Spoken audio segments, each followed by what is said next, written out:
Hello friends, आज हम अपना पीरियोडिक टेबल का 4th लेक्चर लेके आए हैं। तो अब तक हमने जो इसकी क्लासिफिकेशन और जो इसकी पीरियोडिक प्रॉपर्टीज थी, उस पीरियोडिक प्रॉपर्टीज में हमने इसकी एटॉमिक रेडियाई के बारे में एक्सप्लेन किया था। तो आज हम अपने नेक्स्ट लेक्चर से इसकी जो बाकी के एटॉमिक जो इसके पीरियोडिक प्रॉपर्टीज होती हैं उनके बारे में थोड़ा डिस्कस करते हैं। तो नेक्स्ट जो पीरियोडिक प्रॉपर्टीज होती है उसको हम पढ़ेंगे आयनाइजेशन एनर्जी। आयनाइजेशन एनर्जी क्या होती है? आयनाइजेशन एनर्जी होती है हम किसी भी एलिमेंट से, किसी भी एटम से इलेक्ट्रॉन निकालेंगे। तो इलेक्ट्रॉन निकालेंगे तो हम लास्ट लेक्चर में सेकंड यूनिट में करके आए हैं कि इलेक्ट्रॉन जब आता है तो आउटर मोस्ट सेल से निकालेंगे, क्योंकि जब ये न्यूक्लियस है तो outermost electron, outermost shell ही तो मिलेगी सबसे पहले हमें यहाँ से। तो जब कोई भी हम एनर्जी देंगे तो ये इलेक्ट्रॉन सबसे ज्यादा एक्साइट हो गया, इसमें सबसे ज्यादा एनर्जी गेन करेगा और ऑक्सीलेशंस होंगी, तो ये इलेक्ट्रॉन यहाँ से निकलेगा। तो इनके और इसके बीच में कौन सा होता है? फोर्स ऑफ अट्रैक्शन होता है। फोर्स ऑफ अट्रैक्शन जिसको हम बोलते हैं electrostatic force of attraction. Electrostatic, इस इलेक्ट्रोस्टैटिक फोर्स ऑफ अट्रैक्शन को ओवरकम करने के लिए हम इस एटम को कुछ ना कुछ एनर्जी देंगे और वो एनर्जी इस इलेक्ट्रॉन को इस इलेक्ट्रोस्टैटिक फोर्स ऑफ अट्रैक्शन से दूर ले जाके एक इतनी डिस्टेंस के ऊपर, जिसको हम बोलते हैं इन्फिनिटी या इनफाइनाइट डिस्टेंस। इनफाइनाइट डिस्टेंस एक वो स्पेस है जहां पे इस न्यूक्लियस इलेक्ट्रॉन के बीच में कोई फोर्स ऑफ अट्रैक्शन नहीं रहेगा। तो उतनी एनर्जी हम इसको दें कि ये इलेक्ट्रॉन इन्फिनिटी डिस्टेंस पे चला जाए, इनके मींस इसके बीच में कोई भी इलेक्ट्रोस्टैटिक फोर्स ऑफ अट्रैक्शन ना रहे। तो ये है हमारी आयनाइजेशन एनर्जी। तो आयनाइजेशन एनर्जी की हमारी डेफिनेशन क्या होगी? Amount of energy, amount of energy required to eject an electron from an isolated gaseous neutral atom। ये जरूरी है, जब हम आयनाइजेशन एनर्जी को एक्सप्लेन करेंगे तो एटम की ये कंडीशन होना जरूरी है, तभी हम उसकी आयनाइजेशन एनर्जी की डेफिनेशन को एक्सप्लेन कर पाएंगे। एटम जो है एक पूरा एलिमेंट है, उस एलिमेंट से हमें एक एटम निकालना और एक एटम निकाल के हम उसके एक इलेक्ट्रॉन की स्टडी कर रहे हैं, उसमें कितनी एनर्जी की जरूरत पड़ रही है। तो हम एक उस एटम को आइसोलेट करेंगे, उसको न्यूट्रल स्टेट में रखेंगे और उसको गैसीय स्टेट में ले जाएंगे, तो आगे वहां से इलेक्ट्रॉन निकले तो हमें डायरेक्ट पता चले कि कितनी एनर्जी की वहां पे रिक्वायरमेंट हो रही है। तो ये होती है आयनाइजेशन एनर्जी। तो आयनाइजेशन एनर्जी है तो एनर्जी की यूनिट्स क्या होंगी? इलेक्ट्रॉन निकालने के लिए हमें इसकी एनर्जी की जरूरत पड़ रही है, उस एनर्जी की जरूरत यूनिट क्या होगी? उसकी यूनिट होगी इलेक्ट्रॉन वोल्ट पर एटम। अगर हम इसको जूल में कन्वर्ट करें तो इलेक्ट्रॉन वोल्ट को लिख सकते हैं 1.602 जूल पर एटम, या फिर हम इसको लिख सकते हैं is equals to 96 kilo joule per mole, ये भी लिख सकते हैं। तो हम आयनाइजेशन एनर्जी को इन्हीं 3 यूनिट्स के अंदर अपने जो न्यूमेरिकल्स होंगे या जो भी और थ्योरी वगैरह होगी इसी के अंदर हम उसको एक्सप्लेन करेंगे। तो आयनाइजेशन एनर्जी होगी। इसके बाद एक टर्म आती है सक्सेसिव आयनाइजेशन एनर्जी। वो क्या होती है?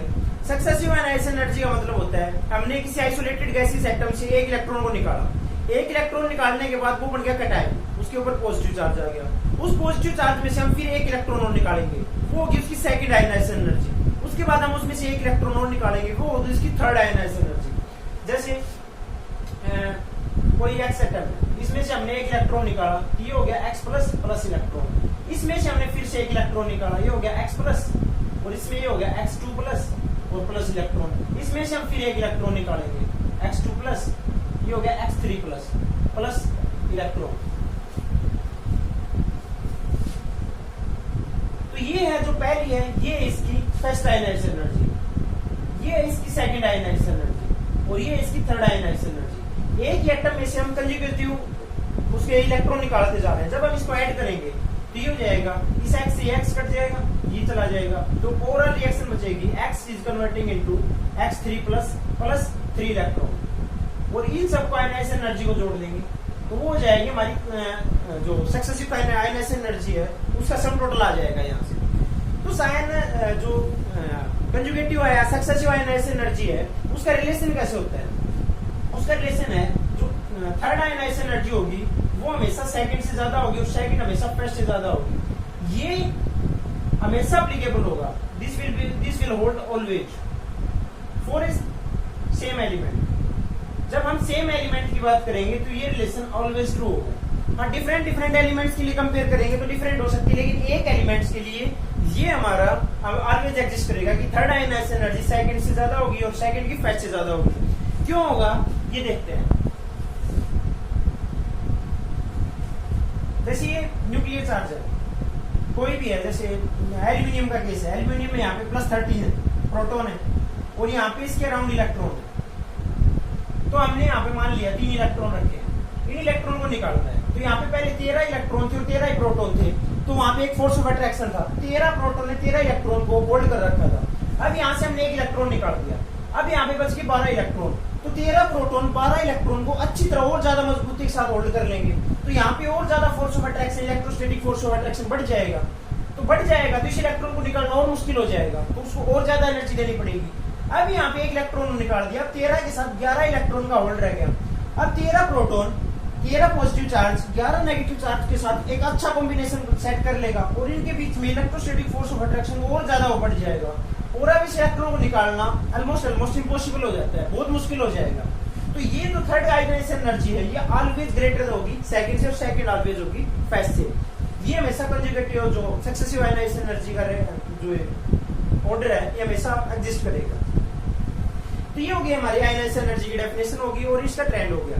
इसके बाद कि किन किन फैक्टर्स पे इफेक्ट करती है वो भी देखते हैं। तो आयनाइजेशन एनर्जी को कौन कौन से फैक्टर अफेक्ट करते हैं वो देखते हैं। Factors affecting ionization energy. जो पहला फैक्टर है वो है एटॉमिक साइज। एटॉमिक साइज यहां से हम देखते हैं, जैसे एक ये एटम है कोई और इसका ये एक साइज है और दूसरा ये एटम है और इसकी साइज बड़ी है, तो इनके और इनके बीच में डिस्टेंस कम है। तो डिस्टेंस कम है तो हम एटॉमिक इलेक्ट्रोस्टैटिक में फोर्स का फॉर्मूला पढ़ते हैं K Q1 Q2 upon R²। R की इनवर्सली प्रोपोर्शनल है। जब ये R कम होगी तो फोर्स ज्यादा होगा, तो यहाँ पे R कम है, एटॉमिक रेडियस कम है, तो force of electrostatic force of attraction ज्यादा होगा। अगर यहाँ पे इलेक्ट्रोस्टैटिक फोर्स ऑफ अट्रैक्शन ज्यादा है तो हम इस फोर्स को ओवरकम करने के लिए ज्यादा एनर्जी की जरूरत पड़ेगी, मींस आयनाइजेशन एनर्जी ज्यादा होगी। यहाँ पे डिस्टेंस ज्यादा है, R की वैल्यू ज्यादा है। अगर R की वैल्यू ज्यादा होगी तो F कम हो जाएगा, यानी इसके बीच में इलेक्ट्रोस्टैटिक फोर्स ऑफ अट्रैक्शन कम हो जाएगा तो इसकी आयनाइजेशन एनर्जी भी कम हो जाएगी। इलेक्ट्रोस्टैटिक फोर्स ऑफ अट्रैक्शन कम है तो आयनाइजेशन एनर्जी भी कम है, मींस जब इसकी एटॉमिक साइज बढ़ेगी तो ये जो आयनाइजेशन एनर्जी वो कम हो जाएगी। जब एटॉमिक साइज कम होगी तो आयनाइजेशन एनर्जी बढ़ जाएगी, means ionization energy is inversely proportional to atomic size inversely proportional to ionization energy. जब एटॉमिक साइज बढ़ेगी आयनाइजेशन एनर्जी कम रहेगी, जब एटॉमिक साइज कम ज्यादा हो जाएगी तो ये कम हो जाएगी और ये जब ज्यादा हो जाएगी ये कम हो जाएगा। इसका जो दूसरा फैक्टर अफेक्टिंग है वो है न्यूक्लियर चार्ज। न्यूक्लियर चार्ज तो न्यूक्लियर चार्ज देखते हैं। जब यहाँ पे मान लिया +2 का चार्ज था और ये कितने भी मान लिया x इलेक्ट्रॉन को होल्ड कर रखा था और अब यहाँ पे +5 यूनिट न्यूक्लियर चार्ज है और यहाँ पे फिर से x इलेक्ट्रॉन को होल्ड करना है, तो जो 2 यूनिट पॉजिटिव चार्ज था उसने x इलेक्ट्रॉन को होल्ड कर रखा और यहाँ पे फिर चार्ज बढ़ गया। चार्ज बढ़ेगा means electrostatic force of attraction. जब Q की वैल्यू चार्ज बढ़ेगा तो इन दोनों की मल्टीप्लाई और एक बिगर टर्म आएगी। जब वो बिगर टर्म आएगी तो उनके बीच में इलेक्ट्रोस्टैटिक फोर्स ऑफ अट्रैक्शन बढ़ जाएगा। यहाँ पे इलेक्ट्रोस्टैटिक फोर्स ऑफ अट्रैक्शन बढ़ेगा तो मींस हमें एनर्जी और ज्यादा देनी पड़ेगी उस इलेक्ट्रॉन को बाहर निकालने के लिए। तो न्यूक्लियर चार्ज जितना बढ़ेगा उतनी ही आयनाइजेशन एनर्जी भी बढ़ेगी। Nuclear charge is directly proportional to ionization energy. तो थर्ड फैक्टर अफेक्टिंग है वो है उसका इलेक्ट्रॉनिक कॉन्फ़िगरेशन। इलेक्ट्रॉनिक कॉन्फ़िगरेशन हम सेकंड चैप्टर के लास्ट में जब कर रहे थे इलेक्ट्रॉनिक कॉन्फ़िगरेशन, तो वहां हमने पढ़ा था कि half filled and fully filled configurations are extra stable. तो यहाँ पे जब हम इलेक्ट्रॉनिक कॉन्फ़िगरेशन करेंगे, जैसे ऑक्सीजन का देखें और नाइट्रोजन का देखते हैं। जब ऑक्सीजन और नाइट्रोजन का देखेंगे तो ऑक्सीजन की साइज कम होती है नाइट्रोजन से, इसकी साइज बड़ी होती है। तो साइज बड़ी होती है तो atomic size inversely proportional to atomic ionization energy. तो यहाँ से आयनाइजेशन एनर्जी इसकी कम होनी चाहिए थी, लेकिन इसकी आयनाइजेशन एनर्जी ज्यादा होती है। क्यों होती है? क्योंकि इलेक्ट्रॉनिक कॉन्फ़िगरेशन ने बताया था कि half filled and fully filled configuration are extra stable. ये एक्स्ट्रा स्टेबल हो गया। तो जिस चीज में भी कॉन्फ़िगरेशन हाफ फील्ड या फुली फील्ड क्या एग्जिस्ट करेगी, वहां पे उसकी आयनाइजेशन एनर्जी और बढ़ जाएगी, इलेक्ट्रॉन निकालना मुश्किल हो जाएगा क्योंकि वो स्टेबल कॉन्फ़िगरेशन दे रहा है, स्टेबल एटम फॉर्म कर रहा है। जो फोर्थ है वो है शील्डिंग इफेक्ट। शील्डिंग बोल सकते हैं पेनिट्रेशन इफेक्ट।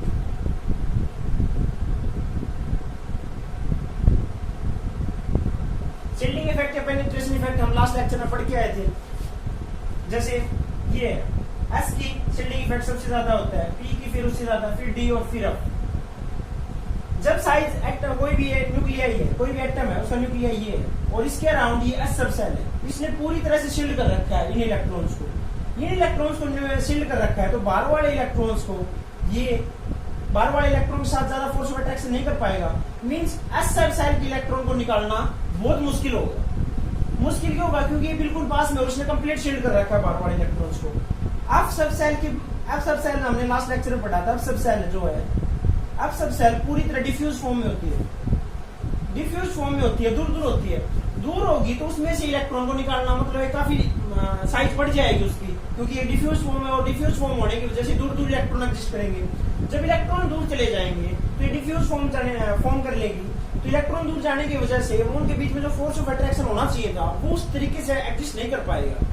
तो एग्जिस्ट नहीं कर पाएगा तो इसका जो आयनाइजेशन एनर्जी है वो इन सेल्स के लिए कम हो जाएगी। तो मैक्सिमम आयनाइजेशन एनर्जी का ऑर्डर यही रहेगा, एस सब सेल की सबसे ज्यादा, पी की है, फिर क्योंकि पी सबसे ज्यादा शील्डिंग करती है, एस स्फेरिकल होता है, पी ये डंबल शेप होता है, इसमें थोड़ी सी डिफ्यूज होगी स्ट्रक्चर, डी की और ज्यादा डिफ्यूज हो जाती है स्ट्रक्चर, और एफ की और भी ज्यादा डिफ्यूज हो जाती है, काफी डिफ्यूज स्ट्रक्चर होती है। तो इनके बीच में काफी ज्यादा स्पेस हो जाता है, लेकिन यहाँ पे बिल्कुल भी स्पेस नहीं है, तो यहाँ से इलेक्ट्रॉन निकालना बहुत मुश्किल है। यहाँ थोड़ी डिफ्यूज होगी, स्ट्रक्चर बढ़ गई।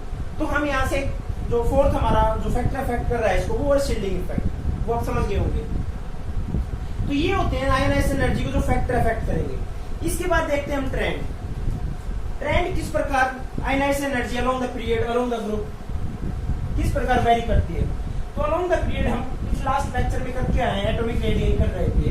तो अलोंग द पीरियड जब जाते हैं तो एटॉमिक रेडियस डिक्रीज करती है, क्योंकि जो इनकमिंग इलेक्ट्रॉन होते हैं वो सेम सेल में आते हैं, और सेम सेल में आते हैं तो उनके बीच की जो इलेक्ट्रोस्टैटिक फोर्स ऑफ अट्रैक्शन होता है वो बढ़ता जाता है और रेडियस हो जाती है उनकी कम। तो अलोंग द पीरियड जाएंगे और अलोंग द ग्रुप जाएंगे। ग्रुप जाएंगे तो नई सेल और एक नई सेल ऐड होती जा रही है। अगर नई सेल ऐड हो रही है तो यहाँ पे क्या हो जाएगा, उसकी साइज इंक्रीज हो जाएगी, साइज इंक्रीज। और यहाँ पे सेम सेल में इलेक्ट्रॉन आते जा रहे हैं, मींस कोई ज्यादा रेडियस बढ़ नहीं रही है और इलेक्ट्रोस्टैटिक फोर्स ऑफ अट्रैक्शन बढ़ता जा रहा है, तो रेडियस हो जाएगी, उसकी साइज हो जाएगी कम। जब हम लेफ्ट से राइट की तरफ जा रहे हैं, अलोंग द पीरियड जा रहे हैं तो साइज हो रही है कम, और अलोंग द ग्रुप आ रहे हैं, टॉप टू बॉटम आ रहे हैं तो साइज इंक्रीज हो रही है। जब साइज इंक्रीज हो रही है तो आयनाइजेशन एनर्जी को क्या होना चाहिए, कम, और साइज जब डिक्रीज कर रही है तो आयनाइजेशन एनर्जी को क्या करना चाहिए, इंक्रीज। तो देखते हैं ऐसा होता है क्या। पहले ग्रुप की बात करते हैं, पहले पीरियड की। तो पहला हाइड्रोजन, उसके बाद हीलियम।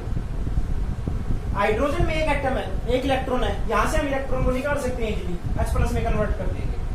हीलियम में से इलेक्ट्रॉन निकालना मुश्किल है, नामुमकिन है, क्योंकि इसके पास 2 इलेक्ट्रॉन है, फुल स्टेबल है, नोबल गैस है, तो इसमें से हम इलेक्ट्रॉन को निकाल ही नहीं सकते। इलेक्ट्रॉन निकाल नहीं सकते हैं तो एक बात तो देख लिया हमने कि हम down the along the period जाएंगे तो आयनाइजेशन एनर्जी क्या हो रही है, इंक्रीज, और डाउन द ग्रुप डिक्रीज कर रही है।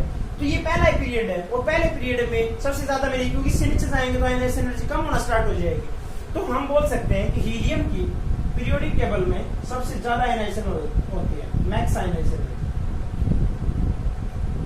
ओके, इसके बाद सेकंड ग्रुप पीरियड की बात करते हैं। Lithium, beryllium, boron, carbon, nitrogen, oxygen, fluorine और नियॉन। तो हमारे अकॉर्डिंग ट्रेंड क्या होना चाहिए, along the period ionization energy increase होनी चाहिए। तो इसका एक्सपेक्टेड ऑर्डर क्या होना चाहिए, एक्सपेक्टेड ऑर्डर की बात करते हैं तो एक्सपेक्टेड लिथियम की सबसे कम, ओके, फिर ये ऐसे ऑर्डर चलना चाहिए था, और इसकी मैक्स। क्या आयनाइजेशन एनर्जी इसी ऑर्डर में फॉलो कर रही है, इसकी आयनाइजेशन एनर्जी चेक करते हैं। तो सॉरी, इसका इलेक्ट्रॉनिक कॉन्फ़िगरेशन इसका है 1s2 2s1, इसका 2s2 2p1 2p2 2p3 2p4 2p5 और 2p6। एक चीज देख सकते हैं, ये 2p6 है, कंप्लीटली फिल्ड है, इसमें हम इलेक्ट्रॉन किसी तरीके से ऐड नहीं कर सकते, इसके ऑर्बिटल कंप्लीटली फिल्ड है। अगर इसमें ऑर्बिटल में इसी में इलेक्ट्रॉन ऐड करना पड़ेगा तो नेक्स्ट सेल में जाना पड़ेगा, या 2 से जंप करके 3 में जाना पड़ेगा, और उसके लिए बहुत ज्यादा एनर्जी की जरूरत पड़ेगी जो हम अटेन नहीं कर सकते। अटेन नहीं कर सकते तो हम इसके साथ छिड़काव नहीं करेंगे, इसकी होगी मैक्सिमम।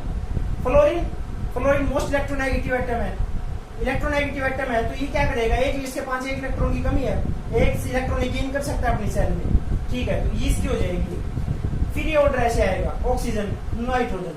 क्या ऑक्सीजन और नाइट्रोजन में सेम रहेगी? क्योंकि यहाँ पे देखो हाफ फील्ड ऑर्बिटल फॉर्म हो रहा है। अगर ये हाफ फील्ड है तो ये हाफ फील्ड एक्स्ट्रा स्टेबल हो जाएगा, इसमें इलेक्ट्रॉन ऐड करना बहुत मुश्किल होगा, सॉरी इससे इलेक्ट्रॉन निकालना बहुत मुश्किल होगा, इससे इलेक्ट्रॉन नहीं निकाल पाएंगे। इलेक्ट्रॉन नहीं निकाल पाएंगे तो इसके आयनाइजेशन एनर्जी का ऑर्डर चेंज हो जाएगा, ऑक्सीजन से ज्यादा हो जाएगी नाइट्रोजन। एक तो ये एक्सपेक्टेड ऑर्डर से अलग आ गया। कार्बन में सेम रहेगा क्योंकि कार्बन के पास 2 इलेक्ट्रॉन है। बोरोन में भी सेम रहेगा, इससे भी निकाल सकते हैं। यहाँ पे बेरिलियम के है 2s2, इसका फुली फिल्ड ऑर्बिटल है। फुली फिल्ड ऑर्बिटल है तो इसमें से क्या करेंगे, हम एक इलेक्ट्रॉन को निकलेगा नहीं क्योंकि ये फुली फिल्ड ऑर्बिटल है, तो यहाँ पे एक फिर से चेंज आ जाएगा, बोरोन से ज्यादा होती है बेरिलियम। तो हमारा फाइनल ऑर्डर क्या आ गया, लिथियम, फिर आ गया बोरोन, फिर बेरिलियम, फिर कार्बन सही है, फिर ऑक्सीजन, फिर नाइट्रोजन, फिर फ्लोरीन और फिर नियॉन। ये हमारा सेकंड पीरियड का ऑर्डर आ गया, इसमें ट्रेंड में। फिर हम देखते हैं अलोंग द ग्रुप में क्या क्या एक्सपेक्टेशंस के साथ बात चलती है और क्या क्या एक्सपेक्टेशंस के अपोजिट विपरीत चलती है। जैसे ये देखते हैं, lithium, sodium, potassium, rubidium, caesium, इसकी साइज मिनिमम बढ़ रही है धीरे धीरे, नीचे नीचे जो साइज बढ़ती जा रही है, साइज बढ़ेगी तो आयनाइजेशन एनर्जी क्या होगी, कम, आयनाइजेशन कम होगी, इसकी मैक्स आयनाइजेशन एनर्जी, ओके, फिर इसकी, फिर इसकी, फिर इसकी।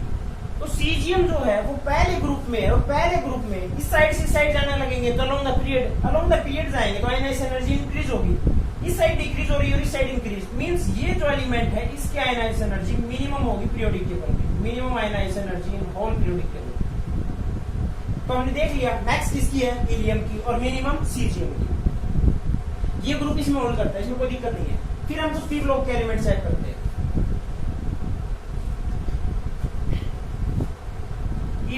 जैसे दूसरा बोरोन की फैमिली से देखते हैं, बाल, गया, इंडिया, थैलालैंड। इसमें चेक करते हैं क्या इसमें एग्जिस्ट करेगा। इसमें जो ऑर्डर में एक्सपेरिमेंटली चेक किया गया तो इसकी आयनाइजेशन एनर्जी तो एक डिफरेंट ही ट्रेंड शो कर रही थी। यहाँ पे जो हम सोच रहे थे, सोच कैसे रहे थे कि ऐसी होनी जिसकी मैक्स, फिर ये और फिर ये, ऐसा ऑर्डर बिल्कुल नहीं मिल रहा था। जो इसकी आयनाइजेशन एनर्जी का ट्रेंड देखा गया एटॉमिक वेट के साथ, एटॉमिक साइज बोल सकते हैं, एटॉमिक साइज के साथ, तो जो मैक्सिमम मिल रही थी वो मिल रही थी बोरोन, फिर ये ऑर्डर मिल रहा था। इसको हम देखो एक ट्रिक से याद कर सकते हैं, क्वेश्चन एग्जाम्स में बहुत बार पूछा गया है, इस ग्रुप से बहुत बार क्वेश्चन पूछे जाते हैं क्योंकि इसका जो अजीब करीब ट्रेंड मिलता है, एक्सपेरिमेंटली देखा गया। तो इसको हम नाम देते हैं 1, ये 2, ये 3, ये 4 और ये 5। हम इसका क्या करेंगे, 1 और फिर 5 फिर 3, ये तीनों जो ओड नंबर हैं इनको एक साथ रखेंगे, फिर 2 और फिर 4। ये ऑर्डर हम रखेंगे, इस ऑर्डर के अकॉर्डिंग हम एलिमेंट्स को अरेंज करेंगे। अब जैसे यहाँ पे बेरिलियम, एल्यूमिनियम, गैलियम, इंडियम और थैलियम।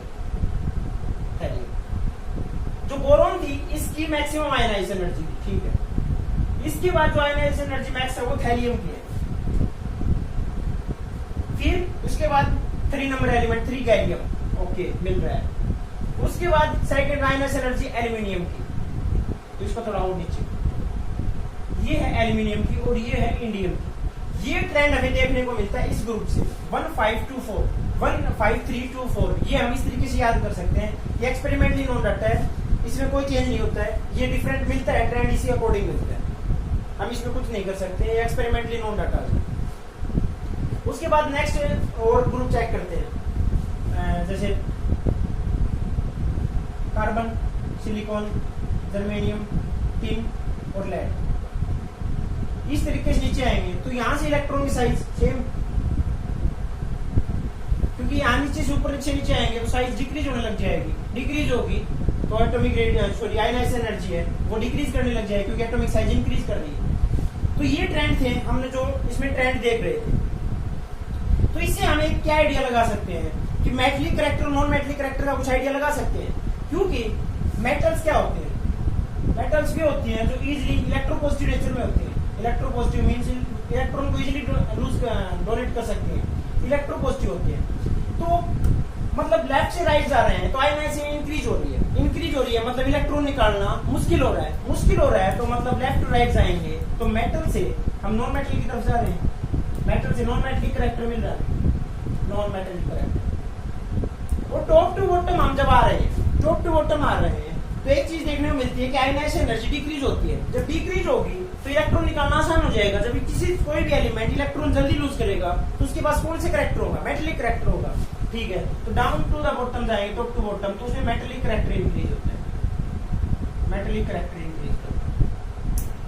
तो पीरियोडिक टेबल में हमने देखा भी था कि जब पीरियोडिक टेबल यहाँ है, ये पीरियोडिक टेबल, तो यहाँ मेटल्स हैं, यहाँ से इधर जाएंगे तो ये नॉन मेटल में स्टार्ट हो जाती है।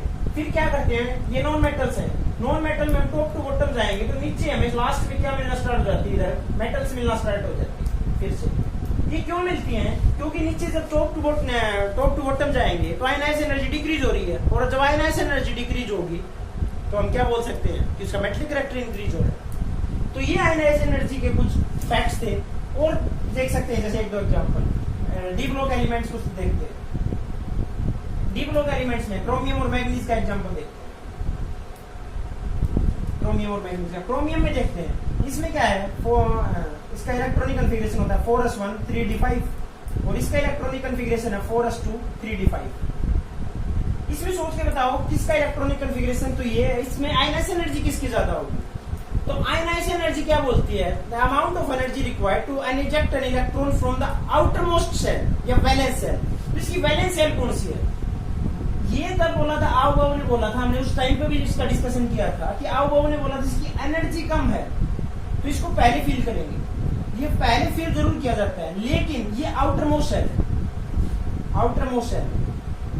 जब हम इलेक्ट्रॉन निकालेंगे तो 3d5 से नहीं निकालेंगे या 3d सब सेल से नहीं निकालेंगे, हम निकालेंगे 4s से। तो 4s में देखते हैं 3d5 में 5 में दोनों में 5 हाफ फील्ड है, लेकिन जब 4s का केस आएगा तो एक में 4s2 एक में 4s1। एस कंप्लीटली फील्ड है, मैग्नीज के केस में कंप्लीटली फील्ड है। और जब इसका क्रोमियम में केस देखा तो सिंगल इलेक्ट्रॉन है 4s में, इसको इजीली निकाल सकते हैं, इसको कम आयनाइजेशन एनर्जी की जरूरत पड़ेगी, मींस क्रोमियम की आयनाइजेशन एनर्जी कम होगी मैग्नीज से, इसकी ज्यादा होगी। तो ये कुछ फैक्ट्स हैं जो हम आयनाइजेशन एनर्जी के रिगार्डिंग चेक करते हैं। इसके बाद जो हम हमारी नेक्स्ट पीरियोडिक प्रॉपर्टीज पढ़ते हैं वो हमारी electron gain enthalpy, electron affinity. आप लोगों को हल्का सा आइडिया होगा इलेक्ट्रॉन गेन एंथैल्पी या इलेक्ट्रॉन एफिनिटी क्या है, पढ़ा होगा कि लगा होगा कि सेम चीज है दोनों। Electron affinity,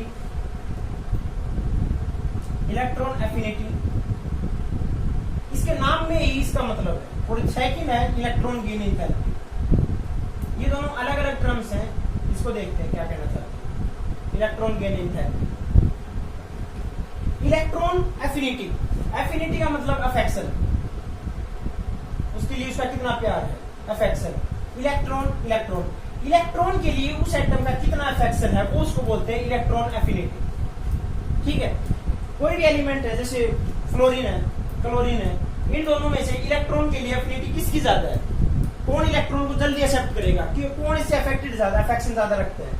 electron gain enthalpy क्या होती है, ये होती है एंथैल्पी। एंथैल्पी को हम थर्मोडायनामिक्स से पढ़ के आए, डेल्टा एच से रिप्रेजेंट करते हैं, ओके, डेल्टा एच से करते हैं एंथैल्पी को। जब हम बात करेंगे इलेक्ट्रॉन गेन एंथैल्पी को तो हम इसके नीचे लिख देंगे डेल्टा ईजी। ये होती है electron gain enthalpy. Electron gain enthalpy क्या होती है, amount of heat released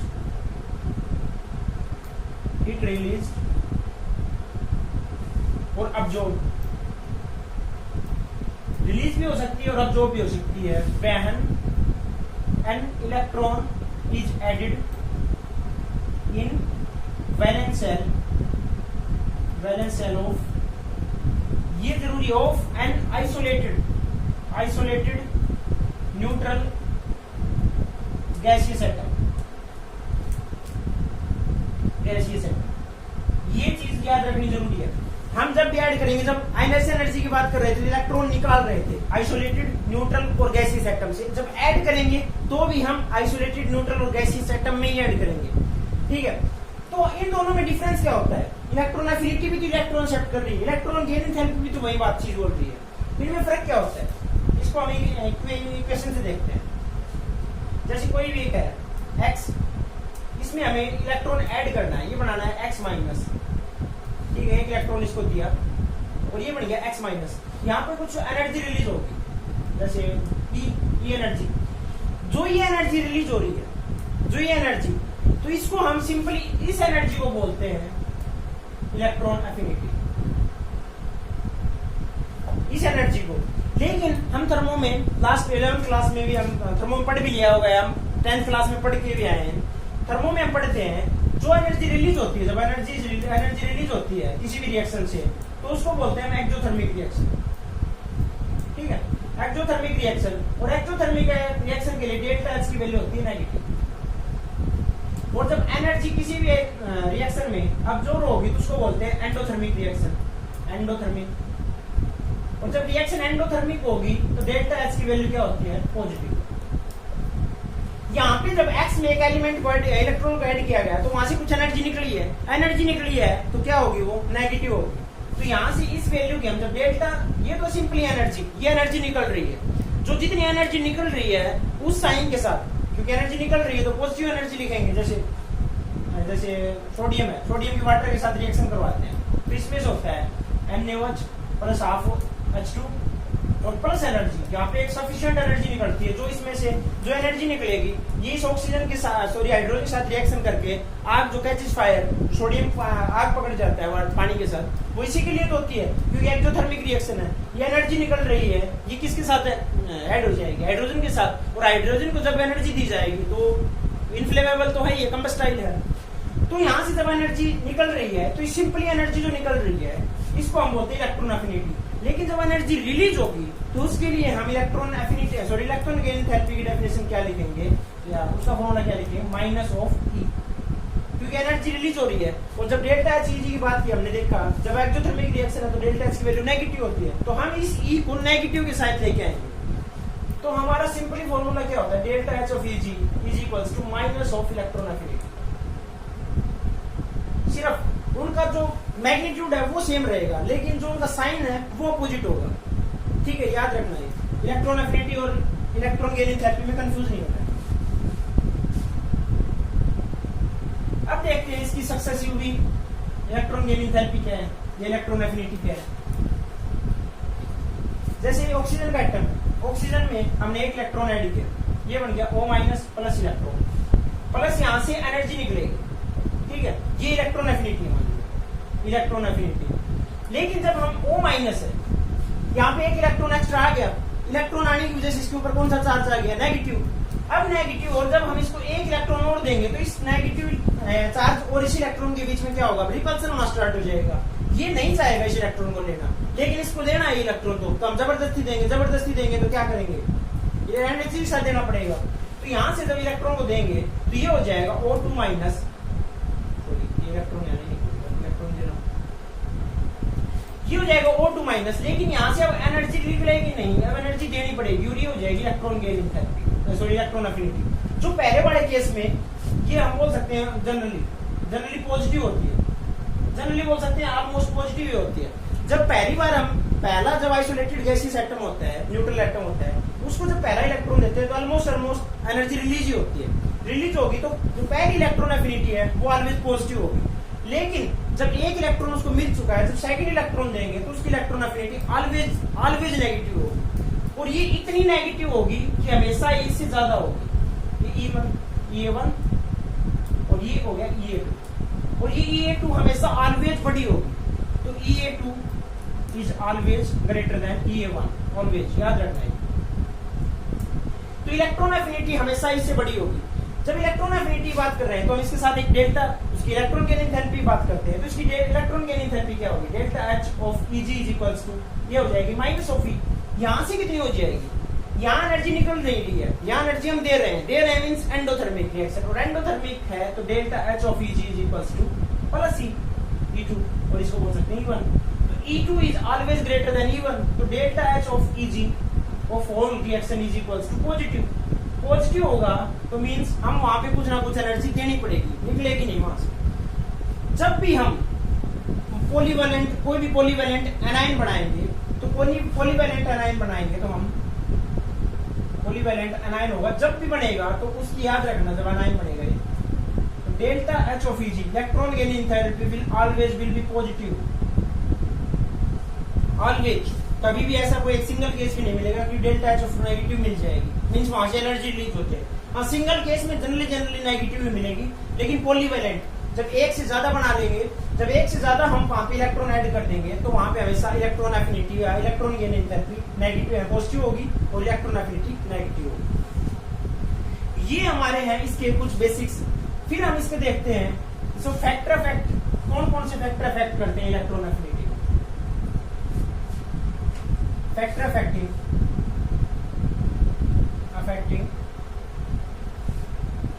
electron affinity. तो फैक्टर अफेक्टिंग पहला है एटॉमिक साइज। एटॉमिक साइज, तो एटॉमिक साइज से इलेक्ट्रॉन एफिनिटी किस प्रकार अफेक्ट होगी। जैसे ये न्यूक्लियस है और यहाँ पे एक इलेक्ट्रॉन है, ये कोई आउटर मोस्ट शेल है किसी भी एलिमेंट के लिए, किसी भी एटम के लिए, तो इनके बीच में कुछ ना कुछ force of electrostatic force of attraction होगा। अब हमें यहाँ पे एक इलेक्ट्रॉन और ऐड करना है। ये इलेक्ट्रॉन क्यों ऐड कर रहे हैं हम, क्यों लेगा, जब ये कुछ स्टेबल होगा, ये अपना डुप्लीकेट या आउटेट ऐसा कुछ पूरा करेगा, तो यहाँ से जब ये इलेक्ट्रॉन लेगा या आउटर मोस्ट शेल को कंप्लीट करने की कोशिश करेगा, आउटर मोस्ट शेल को, तो यहाँ से इलेक्ट्रॉन को एक्सेप्ट करेगा, इलेक्ट्रॉन एक्सेप्ट करेगा, तो यहाँ से इसके और इसके बीच में कुछ फोर्स ऑफ अट्रैक्शन आएगा। तो यहाँ से जब इसकी साइज कम है, ये जहाँ पे नजदीक है, जैसे हम लास्ट में पढ़ा था F equals to K Q1 Q2 upon R square, तो R की वैल्यू कम है तो फोर्स ज्यादा है, तो यहाँ पे फोर्स ज्यादा, तो इसके साथ भी फोर्स ज्यादा होगा। लेकिन जब इसकी साइज बड़ी हो जाएगी, साइज बड़ी हो जाएगी, इनके बीच में फोर्स ऑफ अट्रैक्शन कम हो जाएगा, फोर्स ऑफ अट्रैक्शन कम रहेगा, तो इन्हीं के साथ ही बॉन्ड हम अच्छे से नहीं बना रहा है, तो नेक्स्ट इनकमिंग इलेक्ट्रॉन के साथ कैसा बॉन्ड बनाएगा, तो वहां पे जो फोर्स इलेक्ट्रॉन गेन है, इलेक्ट्रॉन एफिनिटी वो कम होती जा रही है।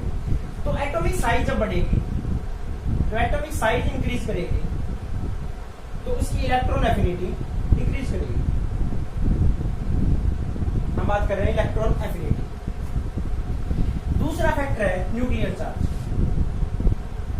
न्यूक्लियर चार्ज, जब यहाँ पे न्यूक्लियर चार्ज बढ़ेगा, जैसे 1+1 था, एक इलेक्ट्रॉन के साथ होल्ड कर रखा था, अब यहाँ पे हम +5 न्यूक्लियर चार्ज लेके आए, तो इनके बीच में फोर्स ऑफ अट्रैक्शन अच्छा हो जाएगा, जो इनकमिंग इलेक्ट्रॉन है उसको भी अच्छे से कैप्चर कर ले, क्योंकि साइज कम हो जाएगी, फोर्स ऑफ अट्रैक्शन अच्छा होगा इलेक्ट्रोस्टैटिक, क्योंकि जब हम इसका चार्ज बढ़ाएंगे तो इन दोनों की मल्टीप्लाई बिगर फैक्टर आएगा। जैसे पहले 1:1 था तो आपकी वैल्यू 1 आ रही थी, लेकिन जब हम 1:5 कर लेंगे तो ये हो जाएगा फोर्स ऑफ अट्रैक्शन 5 टाइम्स हो जाएगा, 5 टाइम्स हो जाएगा, तो जो इनकमिंग इलेक्ट्रॉन हो उसको अच्छे से कैप्चर कर पाएगा। तो जब न्यूक्लियर चार्ज बढ़ेगा तो उसकी इलेक्ट्रॉन एफिनिटी भी बढ़ेगी। ठीक है। तीसरा है उसका electronic configuration. Electronic configuration, electronic configuration वही है, एक्स्ट्रा स्टेबल कौन सी होती है, एक्स्ट्रा स्टेबल वो स्पीशीज होती हैं जिनकी इलेक्ट्रॉनिक कॉन्फ़िगरेशन हाफ फील्ड या फुली फील्ड होती है, हाफ फील्ड और फुली फील्ड।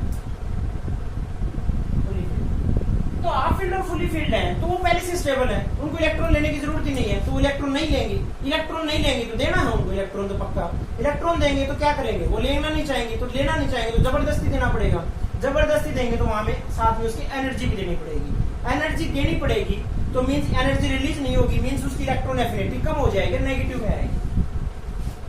जैसे सोडियम है, सोडियम को हम इलेक्ट्रॉन देना चाहिए, नहीं देगा क्योंकि सोडियम इलेक्ट्रॉन पॉजिटिव नेचर का मेटल है, तो हम इसको इलेक्ट्रॉन देना चाहिए, मान लिया, तो इसको सोडियम नेगेटिव बनाना चाहिए किसी भी हाल में, नहीं बढ़ेगा, ये एडजस्ट नहीं करता, एग्जांपल के लिए देख रहे हैं।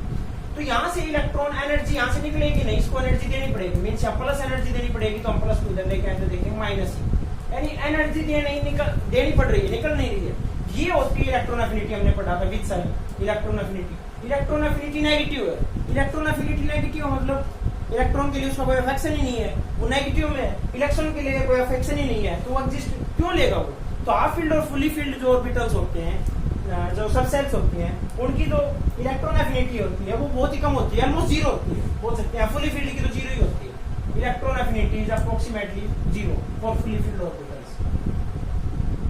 फुली फील्ड बोल सकते हैं, और हाफ फील्ड के लिए अप्रोक्सीमेटली जीरो होती है। तो ये होते हैं इसके कुछ फैक्टर्स अफेक्टिंग। इसके साथ फैक्टर अफेक्टिंग के बाद ट्रेंड क्या है इनका, हल्का सा एक छोटा ट्रेंड और देखते हैं, अलोंग द पीरियड और अलोंग द ग्रुप कैसे वेरी करते हैं।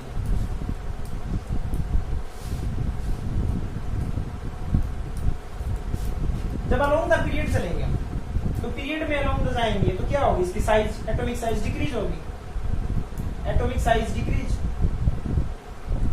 होगी। और अलोंग द ग्रुप जाएंगे तो एटॉमिक साइज इंक्रीज होगी, एटॉमिक साइज इंक्रीज। जब along the period atomic size decrease हो रही है तो अभी हमने पढ़ा था फैक्टर अफेक्टिंग में, जब एटॉमिक साइज डिक्रीज होगी तो उसकी इलेक्ट्रॉन एफिनिटी इंक्रीज होगी, और जब एटॉमिक साइज इंक्रीज करेगी तो इलेक्ट्रॉन एफिनिटी डिक्रीज करेगी।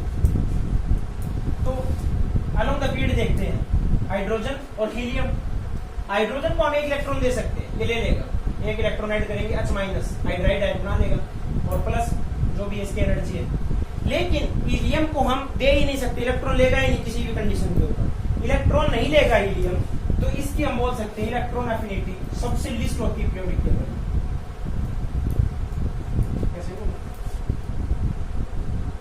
क्योंकि यहाँ नोबल गैस है, नोबल गैस है, इसकी कंप्लीटली फुल्ली फिल्ड है, फुल्ली फिल्ड है।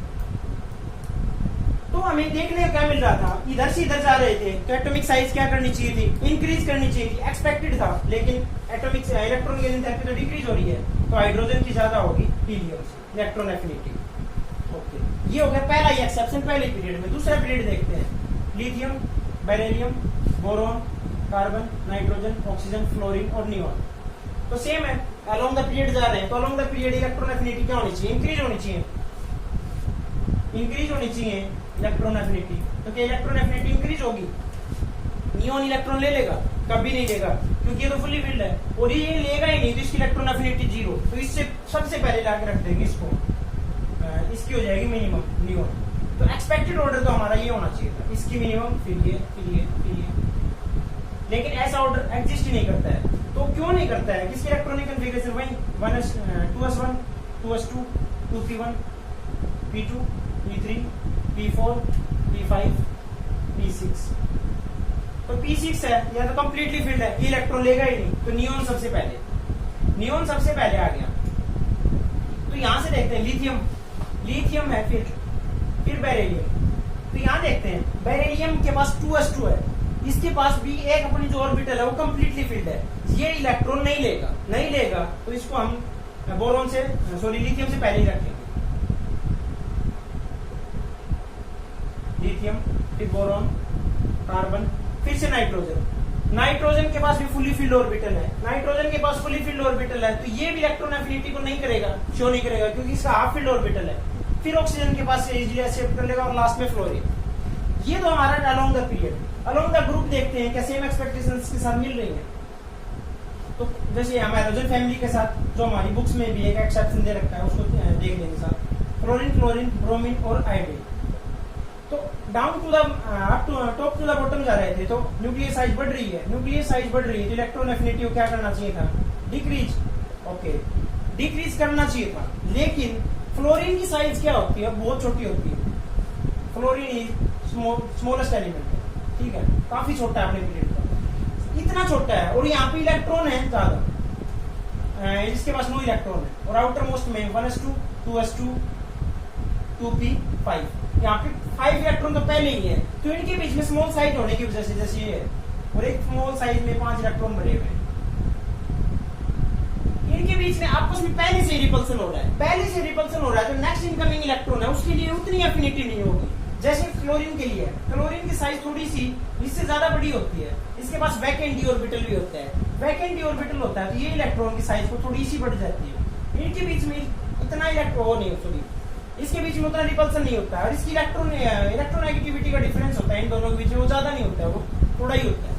तो इन दोनों के इलेक्ट्रॉन के लिए अट्रैक्शन तो सेम है लगभग ऑलमोस्ट, लेकिन इसमें रिपल्सन पहले से ज्यादा है, इसकी स्मॉल साइज होने की वजह से। इसकी साइज बड़ी है, तो इसकी साइज बड़ी है, तो ये 5 इलेक्ट्रॉन इजीली एग्जिस्ट कर सकते हैं, और जो 6th इलेक्ट्रॉन आएगा वो भी उनके बीच में उतना रिपल्सन नहीं होगा। तो यहाँ से फ्लोरीन की और क्लोरीन की इलेक्ट्रोनेगेटिविटी आपस में चेंज हो जाती है। तो क्लोरीन की इलेक्ट्रोनेगेटिविटी में इलेक्ट्रॉन एफिनिटी मैक्सिमम, फिर फ्लोरीन, और फिर ब्रोमीन, और फिर हाइड्रोजन। ये ऑर्डर ऐसे एग्जिस्ट है, ठीक है। तो और भी ऑर्डर है डिफरेंट, जैसे सेम ऑर्डर यही भी है, जैसे और देखते हैं,